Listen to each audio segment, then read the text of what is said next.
Halo, selamat siang. Ketemu lagi sama gue Stefanus di vlog Imaji. Kali ini gue lagi ada di Pasar Modern BSD, tepatnya di Rosso Micro Roastery. Di cafe hopping kali ini gue bakalan ngebahas tentang salah satu tahap yang penting banget dalam sebuah kopi, yaitu roasting. Nah, gue di sini sama Bapak Andreas. Halo. Om Andreas ini owner dari Micro Roastery ini, yang sekaligus yang akan ngerosting kopi-kopi di Micro Roastery. Nah, sekarang gue mau ngobrol-ngobrol mau seperti apa kopi-kopinya yang akan di roasting itu. Nah, Om Andreas, mau tanya Om, seberapa penting sih roasting kopi itu dalam siklus kopi itu?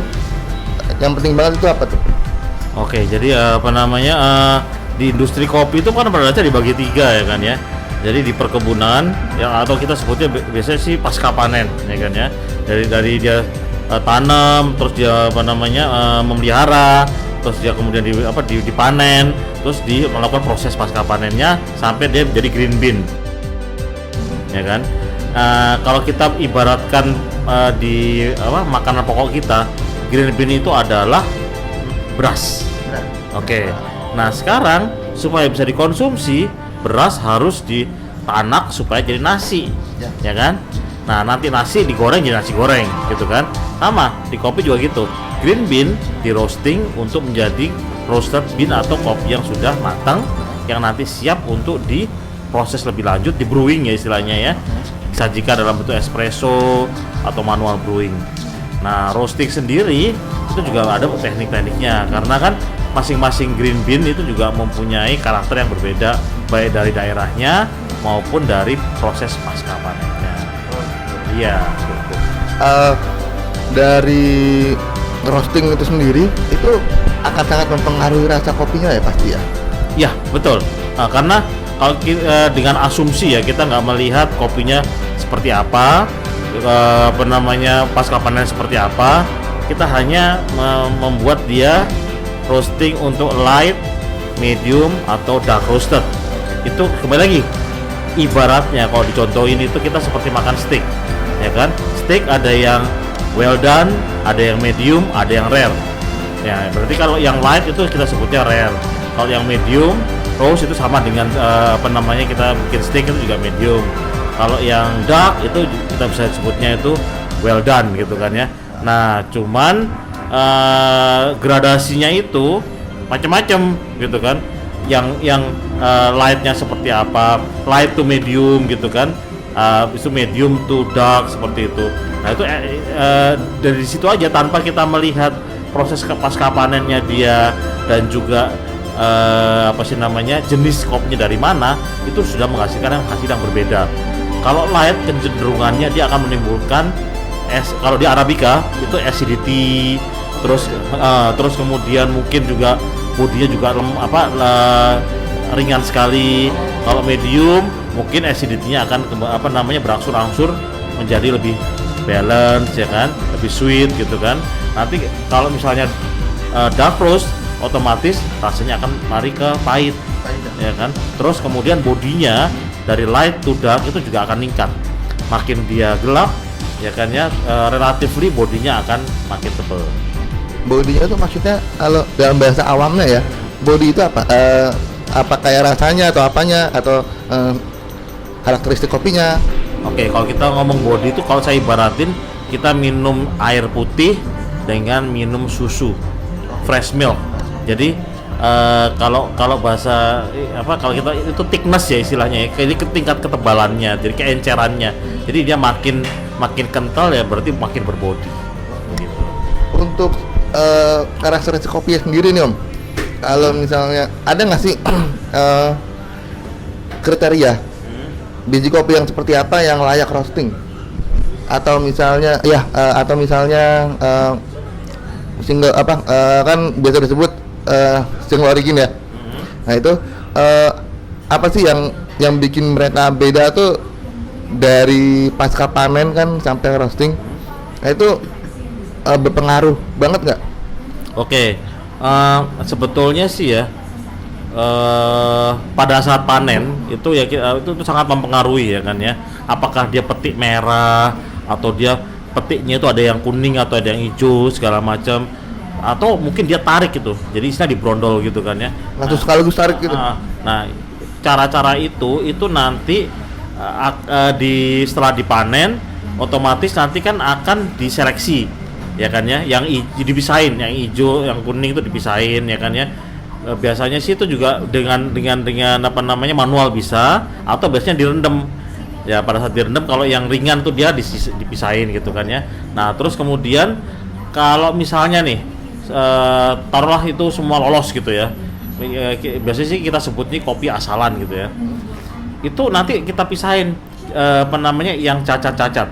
Oke. Nah, cacat-cacat tuh macam-macam tuh ya kan ya. Nanti biasanya di Indonesia itu dikenal ada istilahnya itu komersial grade 4 sampai 1 ya kan ya. Kalau jadi makin angkanya makin kecil itu apa namanya cacat dalam biji kopinya itu makin sedikit. Nah, di atas komersial grade 1 itu ada specialty. Nah, itu ada benar-benar ada di situ kopinya itu harus memang benar-benar petik merah ya kan ya. Terus kemudian benar-benar tidak ada cacat yang apa namanya yang prinsipal. Jadi ada istilahnya major defect itu seperti misalnya insect bite itu tuh tidak boleh ya kan ya. Nah, jadi klasifikasi seperti itu.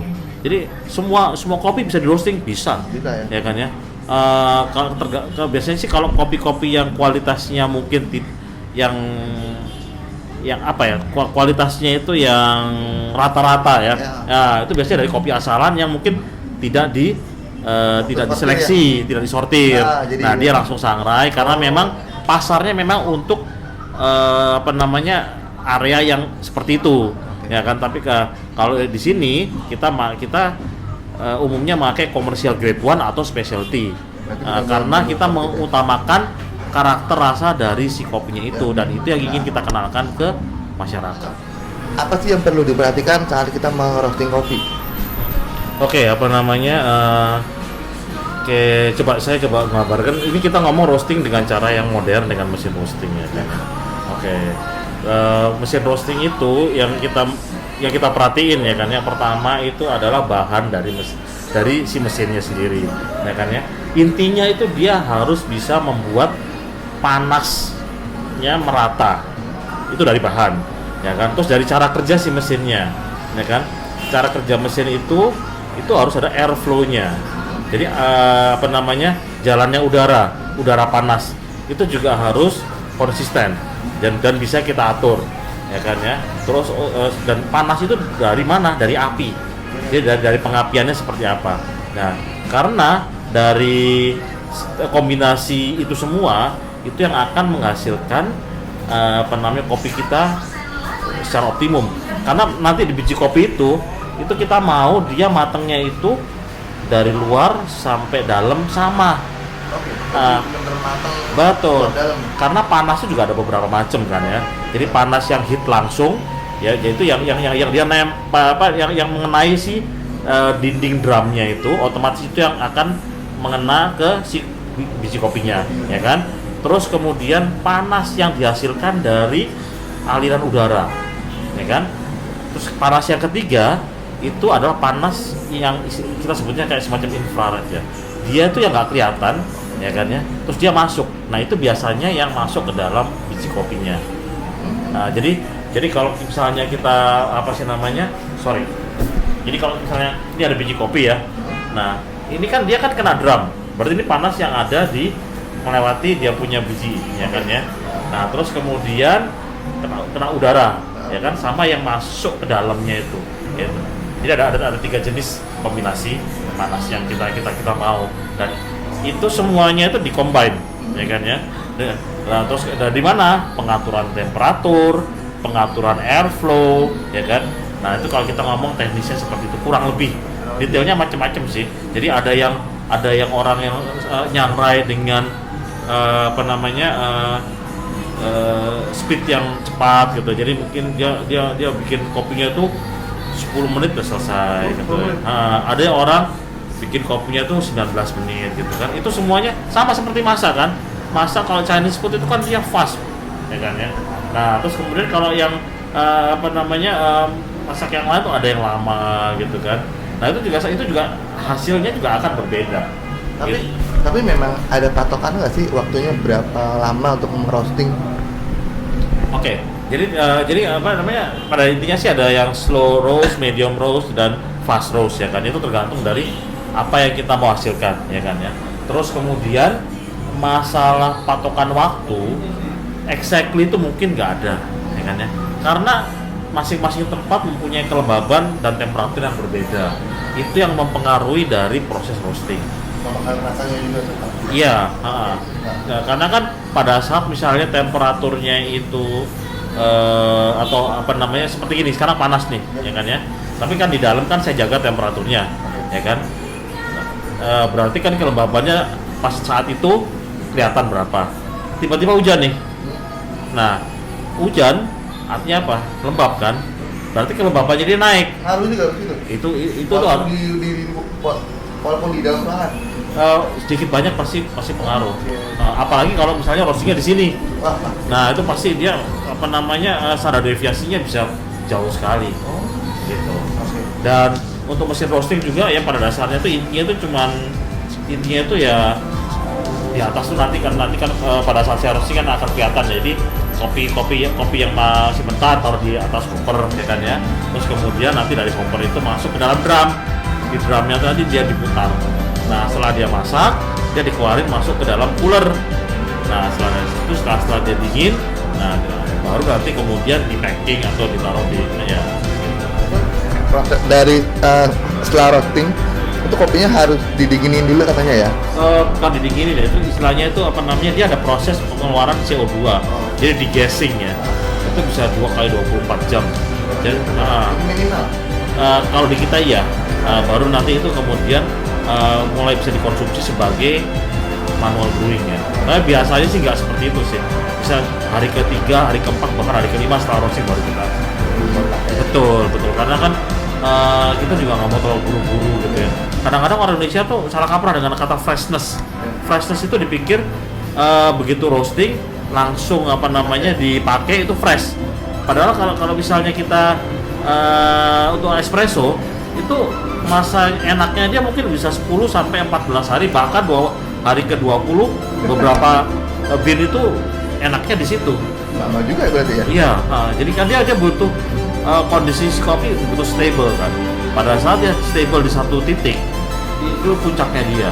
Nah, baru dari situ kita brew. Jadi benar-benar harus distabilin di dalam suhu ruangan.